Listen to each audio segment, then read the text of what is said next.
ஸ்தோத்திரம் ஆண்டவரே, நன்றி ஆண்டவரே. ஆவியானவரே, இந்த வேலையிலே மண்டையிலே வந்து நிற்கிறோம். இந்த நாளுக்காக உமக்கு நன்றி சொல்லுகிறோம். இந்த நாளிலே உம்முடைய கிருபைகளினாலே நீர் எங்களை நடத்துகிறபடினால் உமக்கு நன்றி சொல்லுகிறோம். ஆண்டவரே, இந்த நாளிலே நடக்கிற ஆராதனை உம்முடைய கரத்திலே ஒப்பு கொடுத்து செபிக்கிறோம். இயேசு சுவாமி, நீரே எங்களுக்கு மெய்ப்பனாய் இருக்கிறபடினால் உம்முடைய பிள்ளைகளும் மண்டையிலே வந்திருக்கிற ஒவ்வொரு பிள்ளைகளையும் உம்முடைய கரத்தில் ஒப்பு கொடுத்து செபிக்கிறோம். எங்கள் தேவாவியானவர் ஒவ்வொரு பிள்ளைகளோடும் கூட இருந்து அவர்களுக்கு தேவையான இந்த நாளுக்குரிய மன்னாவை நீங்கள் கொடுக்கும்படியாக செபிக்கிறோம். ஆண்டவரே, வந்திருக்கிற பிள்ளைகளோடு கூட அவர்களுடைய தேவைகளுக்கு மத்தியிலே, அவர்களுடைய ஆவிக்குரிய தேவைகளுக்கு மத்தியிலே கர்த்தர் அவர்களுடைய உள்ளங்களை தேற்றும்படியாக உம்முடைய வார்த்தையினாலே நீங்கள் போஷிக்கும்படியாக செபிக்கிறோம். இயேசு சுவாமி, ஆண்டவரே, தகப்பனே, எங்கள் அதிகமாய் நேசிக்கிறவர் நீங்களாய் இருக்கிறபடினால் ஆண்டவரே, ஒவ்வொரு பிள்ளைகளுடைய வாழ்க்கையிலும் இருக்கிற தேவைகளுக்கு மத்தியிலே கர்த்தர் நீர் அவர்களை போஷிக்கும்படியாக செபிக்கிறோம். ஆண்டவரே, ஆராதனை நடத்துகிற ஊழியக்காரன் நம்முடைய கரத்தில் ஒப்பு கொடுக்கிறோம். பேசுகிற வார்த்தைகள் ஒவ்வொன்றையும் நீங்கள் புடமிடும்படியாக செபிக்கிறோம். நீரே அவரோடு கூட இருந்து பேசும்படியாக செபிக்கிறோம். வார்த்தைகள் வெறுமனையாய் போய்விடாதபடி அப்பா, இடத்திலிருந்து புறப்படுகிற வார்த்தைகள் இருபுறம் கருக்குள்ள பட்டயம் என்று சொல்லுகிறது. ஆண்டவரே, அப்பா, வந்திருக்கிற ஜனங்களுக்கு மத்தியிலே அவர்கள் வாழ்க்கையில் இருக்கிற எல்லா விதமான காரியங்களையும் அப்பா சுட்டெரிக்க கூடியதாக உம்முடைய வார்த்தை புறப்படும்படியாக உம்முடைய கரத்திலே ஒப்பு கொடுத்து செபிக்கிறோம். ஆண்டவரே, வந்திருக்கிற ஜனங்கள் அப்பா, அவர்களுடைய எதிர்பார்ப்பு மண்டையிலே வைத்திருக்கிற விசுவாசம் அப்பா, எல்லா காரியங்களையும் நீங்க ஆராய்ந்து பார்க்கிற தேவனாய் இருக்கிறபடினால் அந்த எல்லா காரியங்களுக்கு மத்தியிலும் உம்முடைய மகிமையை கண்டறியக்கூடிய அந்த வல்லமை இந்த ஆராதனையிலே புறப்படும்படியாக செபிக்கிறோம். ஒவ்வொரு பிள்ளைகளையும் உடைய பரிசுத்த ஆவினாலும் அபிஷேகத்தினாலும் நிரப்பி ஆண்டவரே, அவர்களை உம்முடைய வார்த்தை கூடாக நிலை நிறுத்தும்படியாக உம்முடைய சமூகத்திலே ஒப்பு கொடுக்கிறோம். எல்லாவற்றையும் பொறுப்பேற்று நீங்க வழி நடத்துங்க. சகல துதி கன மகிமையும் உமக்கே செலுத்தி எங்களை ஒப்பு கொடுத்து ஜெபம் கேட்கிறோம் நல்ல பிதாவே, ஆமென்.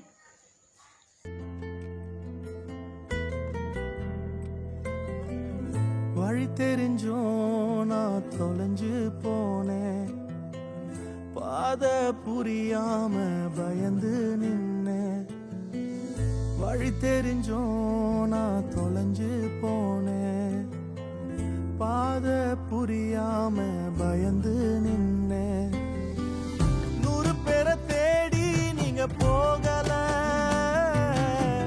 தொலைந்து போன என்னை தேடி வந்தீங்க. 100 பேரை தேடி நீங்க போகல,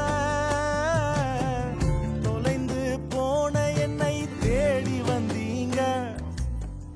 நீர் என்ன மறக்கல, என்னை விட்டு விலகல, ஏக்கமுள்ள கண்ணால எங்கிதான் நீங்க. நீர் என்ன வெறுக்கல, தள்ளி தூரம் போகல, கால் கடக்க எனக்காக கடல் தாண்டி வந்தீங்க.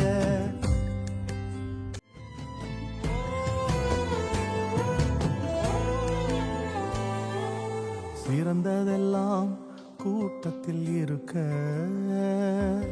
தரமிழந்த என்னை தேடி வந்தது ஏன்? சிறந்ததெல்லாம் கூட்டத்தில் இருக்க, தரமிழந்த என்னை தேடி வந்தது ஏன்? என்ன தேடுவத நீங்க நிறுத்தல, உங்க அன்புக்கு ஒரு எல்லை இல்ல. என்ன தேடுவத நீங்க நிறுத்தல, உங்க அன்புக்கு ஒரு எல்லை இல்ல. புதிய துவக்கம் எனக்கு தந்தீங்க, உங்க தோளின் மீது சுமந்து வந்தீங்க. நீர் என்ன மறக்கல, என்னை விட்டு விலகல, ஏக்கமுள்ள கண்ணால எங்கிதான் நீங்க. நீர் என்ன வெறுக்கல, தள்ளி தூரம் போகல, கால் கடக்க எனக்காக கடல் தாண்டி வந்தீங்க.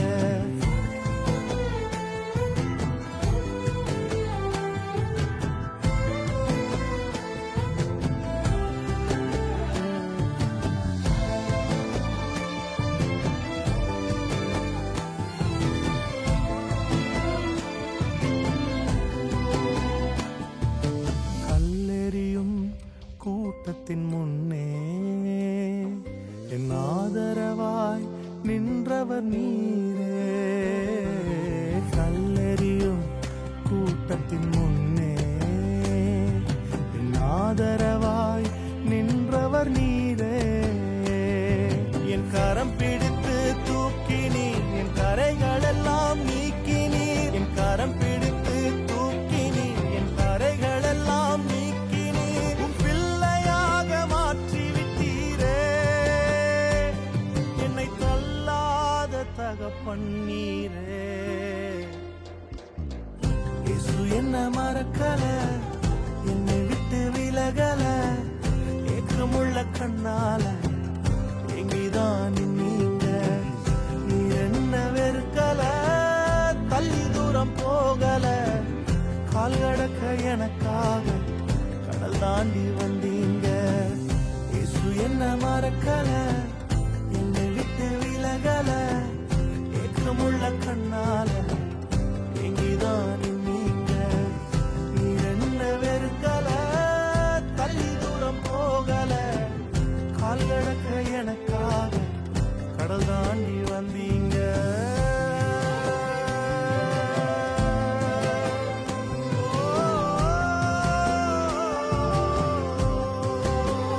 கடல் தாண்டி எனக்காக வந்தீங்க.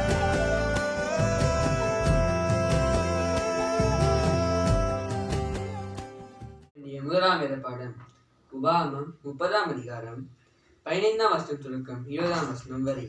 இதோ ஜீவனையும் நன்மையையும் மரணத்தையும் தீமையையும் இன்று உனக்கு முன்னே வைத்தேன். நீ பிழைத்து பெருகும் படிக்கும், நீ சுதந்திரிக்கப் போகிற தேசத்தில் உன் தேவனாய கர்த்தர் உன்னை ஆசீர்வதிக்கும் படிக்கும், நீ உன் தேவனாய கர்த்தரை அன்பு கூறவும் அவர் வழிகளில் நடக்கவும் அவர் கற்பனைகளையும் கட்டளைகளையும் நியாயங்களையும் கை கொள்ளவும் நான் இன்று உனக்கு கற்பிக்கிறேன். நீ கேளாதபடிக்கு மனம் பேதித்து இழுப்புண்டு போய் வேறு தேவர்களில் பணிந்து அவர்களை சேவிப்பாயானால் நீங்கள் சுதந்திரிக்கிறதற்கு யோர்தானை கடந்து போகிற தேசத்தில் நெடுநாள் வாழாமல் நிச்சயமாய் அழிந்து போவீர்கள் என்பதை இன்று உங்களுக்கு அறிவிக்கிறேன். நான் ஜீவனையும் மரணத்தையும் ஆசீர்வாதத்தையும் சாபத்தையும் உனக்கு முன்வைத்தேன் என்று உங்கள் மேல் வானத்தையும் பூமியையும் இன்று சாட்சி வைக்கிறேன். ஆகையால் நீயும் சந்ததியும் பிழைக்கும்படிக்கு நீ ஜீவனை தெரிந்து கொண்டு கர்த்தர் உன் பிதாக்களாகிய ஆபிரகாமுக்கும் ஈசாக்குக்கும் யாக்கோபுக்கும் கொடுப்பேன் என்று அவர்களுக்கு ஆணையிட்டு கொடுத்த தேசத்திலே குடியிருக்கும்படிக்கு உன் தேவனாய கர்த்தரை அன்பு கூர்ந்து அவர் சத்தத்திற்கு செவி கொடுத்து அவரை பற்றி கொள்வாயாக. அவரே உனக்கு ஜீவனும் தீர்க்காயுசுமானவர் என்றான். வாசிக்கப்பட வேண்டிய வேத பாடம் வாசித்தாயிற்று.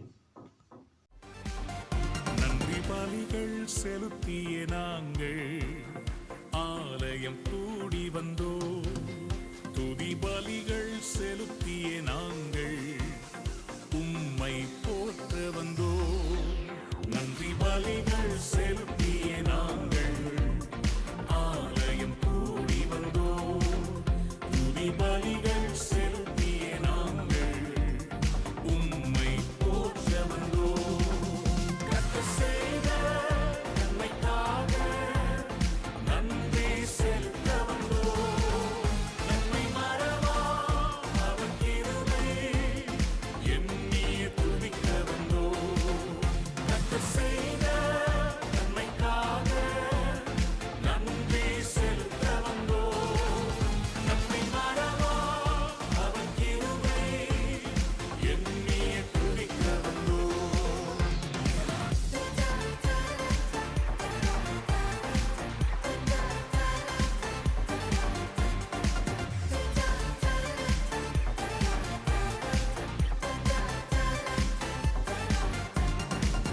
உடன்படிக்கை எனக்கு தந்து உந்தனின் பிள்ளையாய் தெரிந்தெடுத்தி, மரணத்தின் விளிம்பில் நின்ற என்னை ஜீவனின் பாதையில் திருப்பி விட்டி. உடன்படிக்கை எனக்கு தந்து உந்தனின் பிள்ளையாய் தெரிந்தெடுத்தி, மரணத்தின் விளிம்பில் நின்ற என்னை ஜீவனின் பாதையில் திருப்பி விட்டி. கர்த்தர் செய்த நன்மைக்காக நன்றி செலுத்த வந்தோ. நன்மை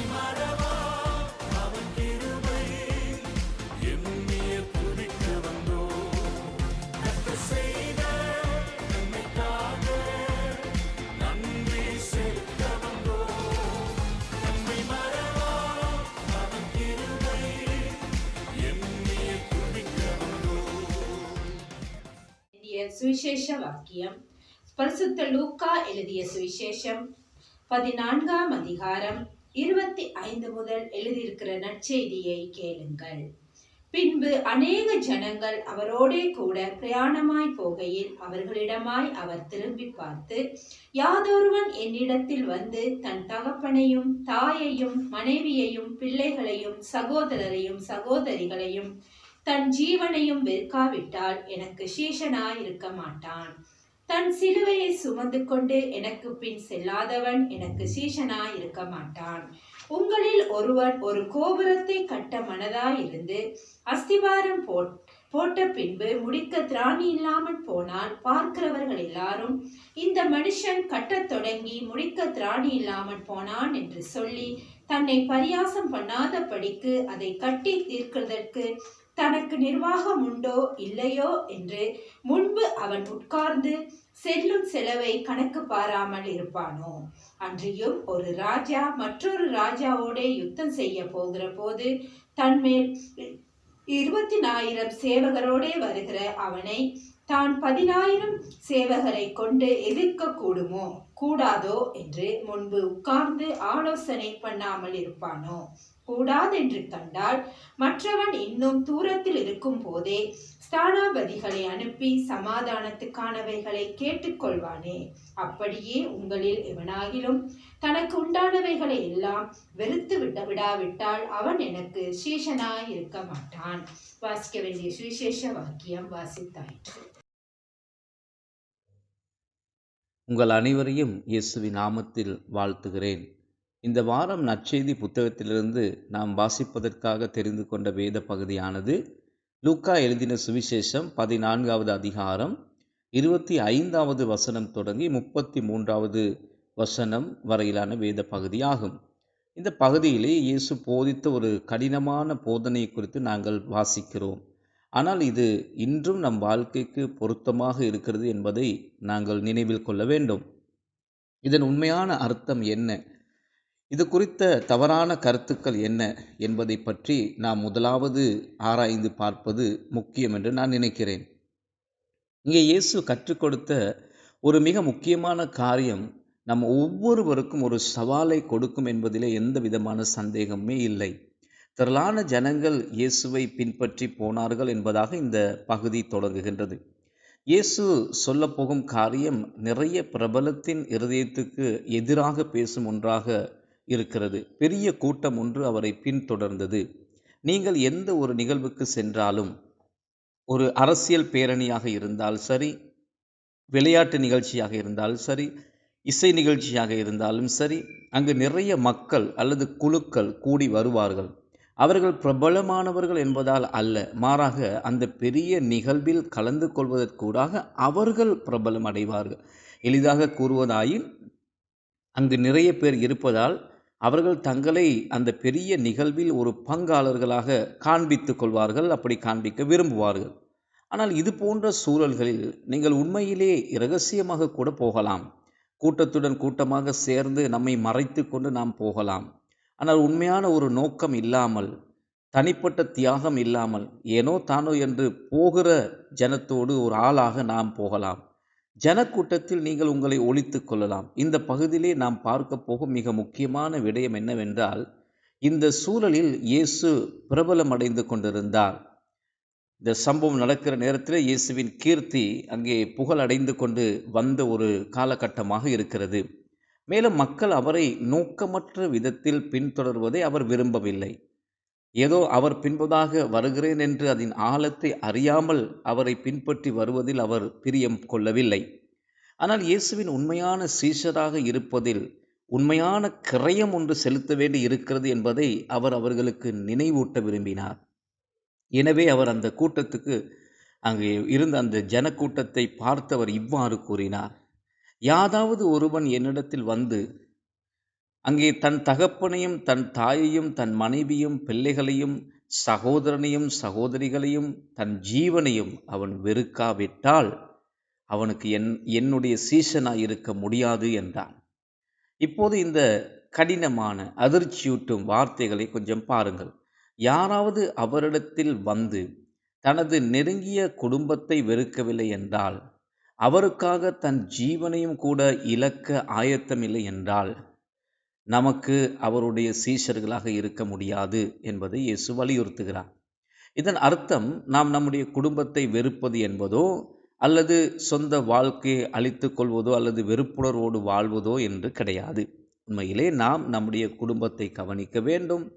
நாம் நம்முடைய குடும்பத்துக்கு தேவையானதை பெற்றுக் கொடுக்க வேண்டும், தேவைகளை சந்திக்க வேண்டும். உறவுகள் என்பது மிக மிக முக்கியமானது. எனவே நாம் நம்மை கவனித்துக் கொள்ள வேண்டும். ஆக இயேசு இங்கே கற்பிப்பது குடும்பத்தை அல்லது நம் வாழ்வை வெறுப்பது பற்றி அல்ல. அவர் கற்பிப்பது என்னவென்றால், அவர் நம்முடைய வாழ்வில் முதலாவது இடத்தை பெற வேண்டும். எந்த காரியத்துக்கும் எந்த நபருக்கும் எல்லாவற்றுக்கும் மேலாக அவர் முதலிடம் நம்முடைய வாழ்க்கையிலே பெற வேண்டும். நமது சொந்த ஆசைகள், நமது வாழ்க்கை முறை, சொந்த குடும்பம் உட்பட எந்த ஒரு காரியமும் அவரை பின்பற்றுவதற்கு தடையாக இருக்கவும் கூடாது. அவரை விட மேன்மையாக அல்லது மேலான இடத்தில் இருக்கவும் கூடாது. அவருடனான நமது உறவுக்கு மேற்பட்ட எதுவும் இடையூறாக இருந்தால் அது ஒரு பிரச்சனையாக காணப்படும். எனவே இயேசுவை பின்பற்றும் போது நமது உறவு, நமது ஆர்வம், நமது அர்ப்பணிப்பு ஆகிய எல்லாம் முக்கியமானவைகள். எனவே இதில் ஒரு தியாகம் அல்லது கிரயமும் இருக்கிறது. நமக்கு எப்போதும் போல நம்மையோ அல்லது மற்றவர்களையோ சந்தோஷப்படுத்த, திருப்திப்படுத்த முடியாது. எல்லாவற்றிலும் முதலிடம் அவருக்கு போக வேண்டும். அதைத்தான் அவர் இங்கே சொல்லுகிறார். 27வது வசனத்தில் அவர் தொடர்ந்து கூறுகிறார், தங்கள் சிலுவையை சுமந்து கொண்டு, அதாவது அவரை பின்பற்றுகிறவர்கள் அவர்களுடைய சிலுவையை சுமந்து கொண்டு அவரை பின்பற்ற வேண்டும். அப்பொழுதுதான் அவருடைய சீஷனாக இருக்க முடியும் என்று அவர் கூறுகிறார். இங்கே 2 விடயங்கள் இருக்கிறது. ஒரு சிலுவை, நிச்சயமாகவே அது இயேசு கிறிஸ்து சுமந்த சிலுவை. நம்முடைய பாவங்களுக்காக சிலுவையிலே அவர் மரித்தார். அந்த சிலுவையை பற்றி அல்ல இயேசு இங்கே குறிப்பிடுகிறார். அந்த சிலுவை உலகத்தின் பாவத்தை சுமந்து தீர்ப்பதற்காக இயேசு சுமந்த சிலுவை, அதை சுமக்க அவரால் மட்டுமே முடியும். அந்த பரிகாரத்தை செய்ய அவருக்கு மாத்திரம்தான் முடியும். நம் பாவத்துக்காக மரிக்கக்கூடிய தியாகத்தை, அர்ப்பணிப்பை செய்ய அவரால் மாத்திரமே முடிந்தது. ஆனால் சிலுவை பொதுவாக எதை குறிக்கிறது? இயேசுவின் குறிப்பிட்ட அந்த சிலுவை பற்றி அல்ல நான் குறிப்பிடுகிறேன். பொதுவாக சிலுவை என்பது பாடுகள், தியாகம், அர்ப்பணித்தல் இவைகளை குறிப்பிடுகிறது. துன்பம், பாடுகள் என்ற தியாகத்தை செய்ய நாம் அழைக்கப்பட்டிருக்கிறோம். எனவே இயேசுவை பின்பற்றுவதில் நமக்கு எத்தகைய சிலுவை சுமக்க நேர்ந்தாலும் நாம் அதை சுமக்க ஆயத்தமாய் இருக்க வேண்டும். என்னுடைய சிலுவை உங்களுடைய சிலுவையை விட வேறுபட்டதாக இருக்கலாம். உங்கள் சிலுவை மற்றவர்களுக்கு கொடுக்கப்பட்டிருக்கும் சிலுவையிலிருந்து வித்தியாசமானதாக இருக்கலாம். ஆனால் நாம் அனைவருக்கும் சுமக்க வேண்டிய, நமக்கென்று அவராலே கொடுக்கப்படுகின்ற சிலுவை இருக்கிறது. நாம் அனைவரும் தியாகம் செய்ய வேண்டும், அர்ப்பணிக்க வேண்டும், பாடுபட வேண்டும், துன்பங்களுக்கூடாக போக வேண்டும். அதை நாம் தாங்கிக் கொள்ள வேண்டும். இயேசுவை பின்பற்றுவது என்பது மிக எளிதாக செய்யக்கூடிய ஒரு காரியம் அல்ல. பாடுகளும் தியாகங்களும் அதுக்குள்ளே அடங்குகிறது. சில சமயங்களிலே துன்பம் கூட அதிலே கலந்திருக்கிறது. நாம் அவரை பின்பற்ற வேண்டும். உண்மையிலே யார் நமக்குள் தாக்கத்தை ஏற்படுத்துகிறார்கள் என்பதிலே கவனமாக இருக்க வேண்டும். அது நம்முடைய சொந்த எண்ணங்களா, சொந்த ஆசைகளா, அல்லது மற்றவர்கள் பேசுகிற காரியங்கள், மற்றவர்கள் செய்கிற காரியங்களா? நாம் அதை குறித்து கவனமாக இருக்க வேண்டும். நம் கண்கள் இயேசு கிறிஸ்துவின் மீது பதிய வைக்க வேண்டும். நாம் அதில் கவனமாக இருக்க வேண்டும். யோவான் நற்செய்தியின் முடிவிலே இயேசு மரித்தோரிலிருந்து எழும்பி வந்த பிறகு அவர் பேதுருவை சந்தித்து அவனுடனான தன்னுடைய உறவை அவர் மீண்டும் சரிப்படுத்துவதை நாங்கள் பார்க்கின்றோம். இந்த முழு கதையையும் யோவான் 21வது அதிகாரத்திலே நாங்கள் பார்க்கின்றோம். ஆனால் இயேசு பேதுருவை மீண்டும் உயிர்ப்பிக்கும் போது அவனுடைய எதிர்காலத்தை பற்றி சில காரியங்களை இயேசு கூறினார். உண்மையிலே பேதுரு இயேசுவுடனான தனது உறவில் தான் முன்வரும் காலங்களில் எதிர்கொள்ள போகும் கடினமான ஒரு நாள் வரப்போகிறது என்பதை குறித்து இயேசு பேதுருவுக்கு காண்பித்து கொடுத்தார். ஆனால் அந்த தடவை அவ்வாறு முன்வரும் நாட்களில் முகம் கொடுக்க போகும் நேரத்திலே அவன் அவரை மறுதலிக்கப் போவது இல்லை. மாறாக அவன் அவருக்காக தன் உயிரையும் கொடுப்பான் என்பதை இயேசு அறிந்திருந்தார். நினைவில் கொள்ளுங்கள், பேதுரு இதிலே இந்த விஷயத்தில் தான் ஏற்கனவே தோல்வி அடைந்தான். பேதுரு துன்பத்தை அனுபவிக்க பயந்து, மனுஷர்களுக்கு பயந்து அவன் இயேசுவை மறுதலித்தான். இதுதான் அவன் மேல் வைக்கப்பட்ட சிலுவை. ஆனால் அந்த சிலுவையை சுமப்பதிலே அவன் தோற்று போனான். ஆனால் பிற்காலத்திலே பேதுருவை குறித்து நீங்கள் வாசித்து பாருங்கள். சபை சரித்திரம் சொல்லுகிறது பேதுருவின் செயல்பாட்டை குறித்து. அவன் இயேசு கிறிஸ்துவுக்காக அவன் தன்னுடைய உயிரை கூட கொடுத்தான். சிலுவையிலே அறையப்பட தன்னை ஒப்பு கொடுத்தான். அதுவும் அவன் அங்கே இயேசு அறையப்பட்ட விதமாக அறைவதற்கு கூட தான் தகுதியில்லை என்று அவன் அறிந்து அவன் கேட்டுக்கொள்கிறான், தன்னை தலைகீழாக வைத்து சிலுவையிலே அறையும்படியாக. அந்த அளவுக்கு அவன் தகுதி அற்றவன் என்று உணர்ந்தான். ஆனால் யோவான் 21வது அதிகாரத்திலே இயேசு கூறுகிறார், நீ போக விரும்பாத இடத்துக்கு நீ அழைத்து கொண்டு போகப்படுவாய் என்று கூறினான்.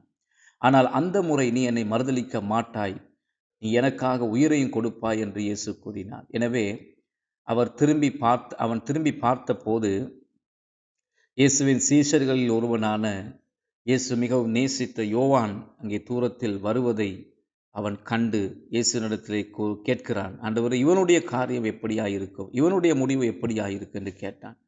இயேசு சொன்னார், உங்கள் அனைவருக்கும் தெரியும் இயேசு கொடுத்த பதில் என்ன என்பது. இயேசு சொன்னார், நான் அவனுடைய வாழ்க்கையில் என்ன செய்ய போகிறேன், என்னத்தை செய்யாமல் இருக்க போகிறேன் என்பது உன்னுடைய வேலை கிடையாது. நீ என்னை பின்பற்றி வா, நீ எதற்கு அழைக்கப்பட்டாயோ அந்த காரியத்தை செய் என்று பேதுருவை எச்சரித்ததை நாங்கள் இங்கே பார்க்கிறோம்.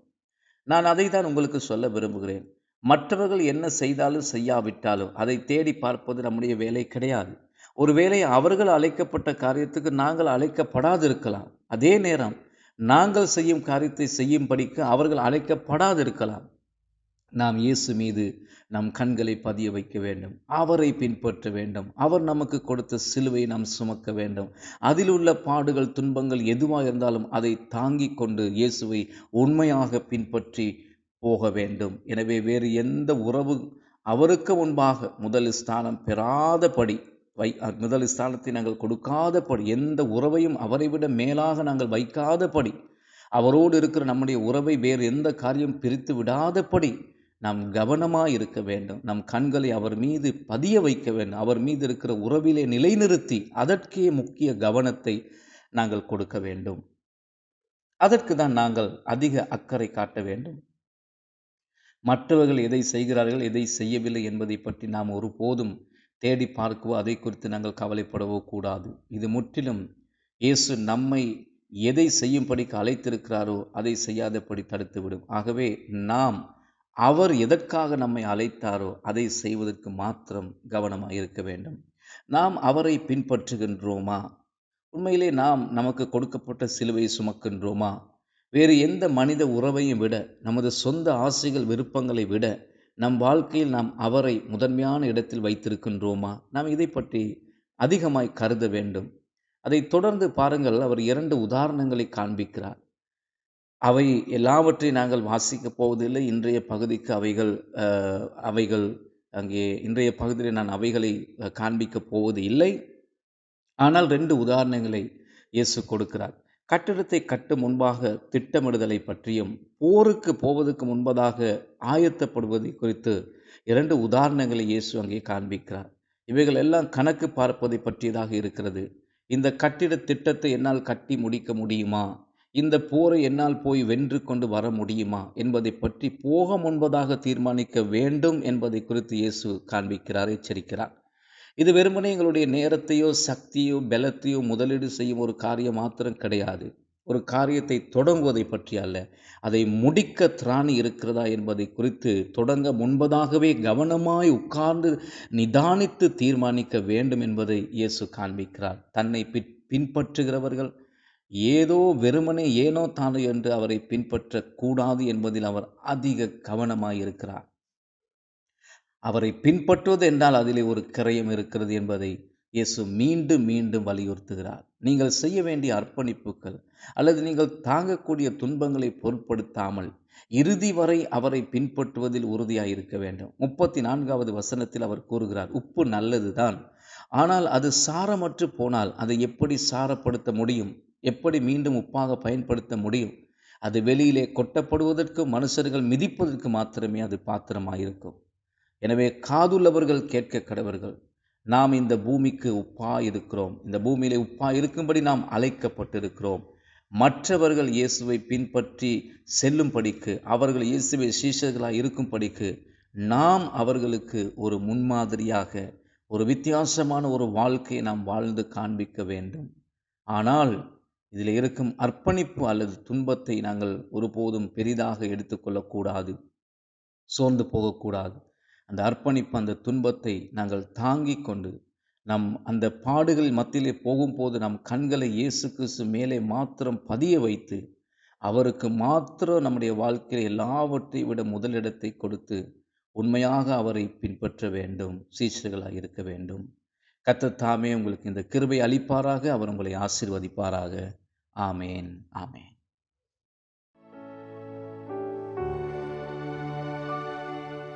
பலிபீடத்தில் என்னை பரனே படைக்கிறேனே இந்த வேளை, அடியேனை திரு சித்தம் போல ஆண்டு நடத்திடுமே, அடியேனை திரு சித்தம் போல ஆண்டு நடத்திடுமே. கல்வாரியின் அன்பினையே கண்டு விரைந்தோடி வந்தேன். கல்வாரியின் அன்பினையே கண்டு விரைந்தோடி வந்தேன். கழுவும் திரு ரத்தத்தாலே கரை நீங்க இருதயத்தை, கழுவும் திரு ரத்தத்தாலே கரை நீங்க இருதயத்தை.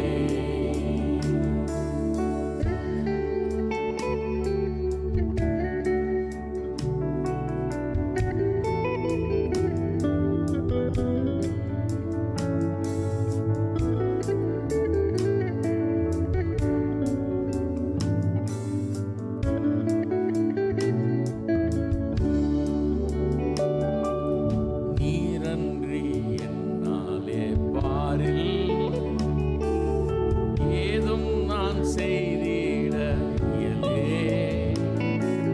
செம்பீரே வழுவாது என்னை காத்துமக்காய் நிறுத்தி, செம்பீரே வழுவாது என்னை காத்துமக்காய் நிறுத்தி.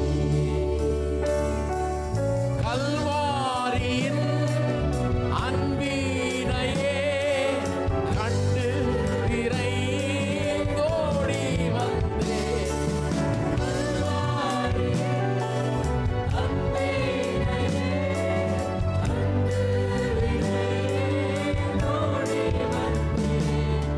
கழுவும் திரு ரத்தத்தாலே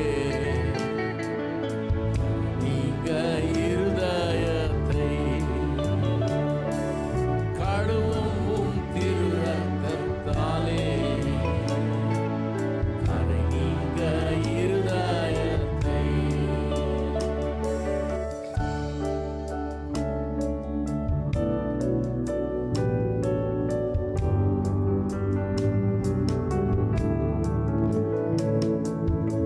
ஆவியோடாத்மா சரீரம்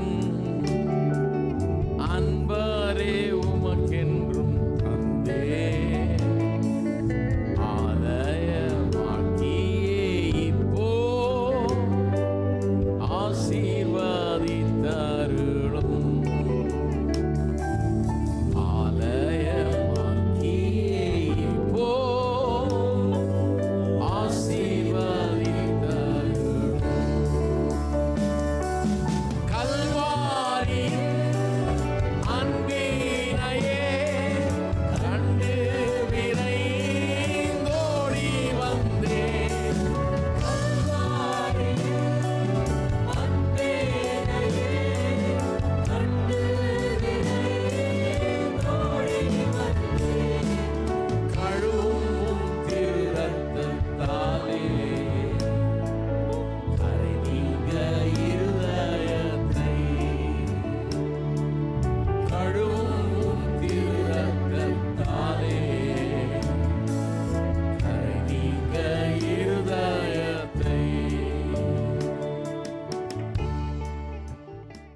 ஜெபம் செய்ய கடவோம். அன்பின் ஆண்டவரே, மீண்டுமாக ஒரு பரிசுத்தமான ஓய்வு நாளிலும் கூட தேவரீர் எங்கள் ஒவ்வொருவரையும் சுவாமி இந்த இணையதளத்தினூடாக கூட்டிச் சேர்த்தபடியினால் நன்றி. இவ்வளவு நேரமாக உம்மை பாடல்களால் மகிமைப்படுத்தி உம்முடைய வசனங்களை கேட்டு ஆண்டவரே வசனங்களினால் போஷிக்கப்பட்டு திருப்தி அடைந்தவர்களாக எங்களை முழுமையாக ஒப்பு கொடுத்து இப்பொழுது நாங்கள் அடைந்த இரட்டிப்பான ஆசீர்வாதத்துடன் வெளியே செல்லும் போது, இந்த உலகத்துக்கூடாக பிரவேசிக்கும் போது நாங்கள் அநேகரை சந்திக்க வேண்டியிருக்கிறது. ஆண்டவரே, எங்களுடைய நாவை கட்டுப்படுத்தி எங்களுடைய நாவு அநேகருக்கு ஆறுதலான விஷயங்களை தருவதாக, ஆண்டவரே அதன் மூலம் அநேகர் ரட்சிப்பை பெறுவதற்கு ஏதுவாக பயன்படுத்த, வசனங்களினால் நாங்கள் அநேகரை போஷிக்க எங்களுக்கும் நல்ல வாய்ப்பை தாருங்கள். இந்த தகப்பனை கொள்ளை நோய் சூழ்ந்த கால பகுதியிலும் கூட ராஜா, இந்த வார்த்தைகள் தகப்பனை இயேசப்பா பாவத்தில் ஜீவிக்கும் அநேகருக்கு சுவாமி ஒரு போஷணையாக சுவாமி, பாவத்திலிருந்து விடுபடுவதற்கு ஏதுவான ஒரு நிவாரணியாக சென்றடைய தேவரீர் கிருபை செய்து வழி நடத்துங்க. எல்லா காரியங்களையும் உடைய சமூகத்தில் ஒப்புக் கொடுக்கிறேன், இயேசு கிறிஸ்துவின் நல்ல நாமத்திலே, ஆமென். அறிவெல்லாம் கடந்த கடவுளின் சமாதானம் உங்கள் மனமெல்லாம் நிறையட்டும். கடவுளையும் அவர் மைந்தன் இயேசு கிறிஸ்துவையும் பற்றிய அறிவிலும் அன்பிலும் அது உங்கள் நிலை கொள்ளச் செய்யட்டும். தந்தை, மைந்தன், புனித ஆவியானவராகிய அனைத்து வல்ல கடவுளின் ஆசி எப்போதும் உங்கள் மீதும் உங்களோடும் நிறைவாய் என்றும் தங்குவதாக. ஆமென்.